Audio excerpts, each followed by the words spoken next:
गुलाबों की परी बहुत समय पहले की बात है। पहाड़ियों से घिरे एक छोटे से गांव में एक सुंदर बगीचा था जो रंग बिरंगे गुलाबों से भरा हुआ था।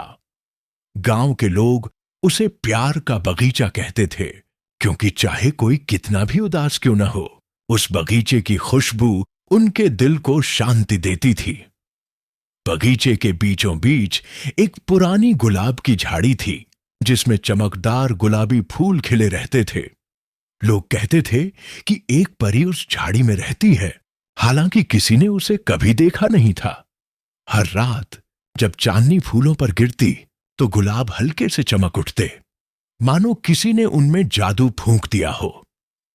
एक रात अमीना नाम की एक छोटी सी लड़की उस बगीचे में आई। उसकी मां बहुत बीमार थी और उसने सुना था कि गुलाबों की परी किसी भी दर्द को ठीक कर सकती है।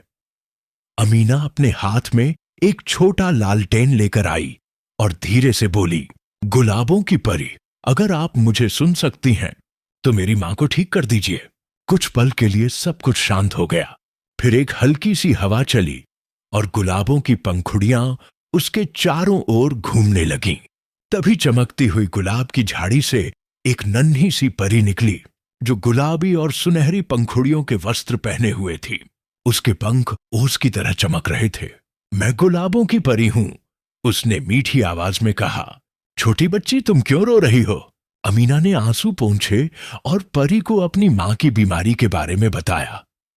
परी मुस्कुराई और बोली, प्यार दुनिया का सबसे बड़ा जादू है। तुम्हारा अपनी मां के लिए प्यार ही उसे ठीक कर देगा।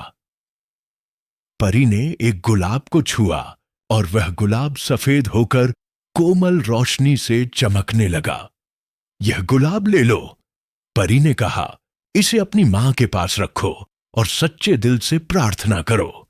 लेकिन याद रखना, इसका जादू तभी काम करेगा जब तुम्हारा दिल दया और प्रेम से भरा होगा। अमीना ने परी का धन्यवाद किया और जल्दी से घर भागी। उसने वह चमकता गुलाब अपनी मां के सिरहाने रख दिया और पूरी रात प्रार्थना करती रही। सुबह होते होते गुलाब फिर से गुलाबी हो गया और उसकी मां ने आंखें खोली। मुस्कुराते हुए कहा, मैं अब बेहतर महसूस कर रही हूं। अमीना का दिल खुशी से भर गया।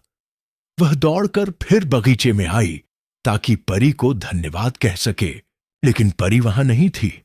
बस हवा में एक कोमल सी आवाज गूंजी, जब भी तुम प्यार और दया बांटोगी, मैं तुम्हारे पास रहूंगी। उस दिन से अमीना रोज बगीचे की देखभाल करने लगी। वह हर उदास या अकेले व्यक्ति को गुलाब देती और कहती, इन गुलाबों में प्यार है। धीरे धीरे बगीचा पहले से भी ज्यादा सुंदर हो गया और गांव के लोग भी एक दूसरे के प्रति दयालु और प्रेमपूर्ण हो गए। हालांकि किसी ने दोबारा गुलाबों की परी को नहीं देखा, लेकिन हर पूर्णिमा की रात बगीचा फिर से हल्के प्रकाश में चमक उठता, जैसे परी मुस्कुराते हुए फूलों में से दुनिया को देख रही हो। और इस तरह गुलाबों की परी की यह कथा हमेशा के लिए लोगों के दिलों में बस गई, यह याद दिलाने के लिए कि सबसे सच्चा जादू वह है जो हमारे दिल में खिलने वाली दया और प्रेम में छिपा है।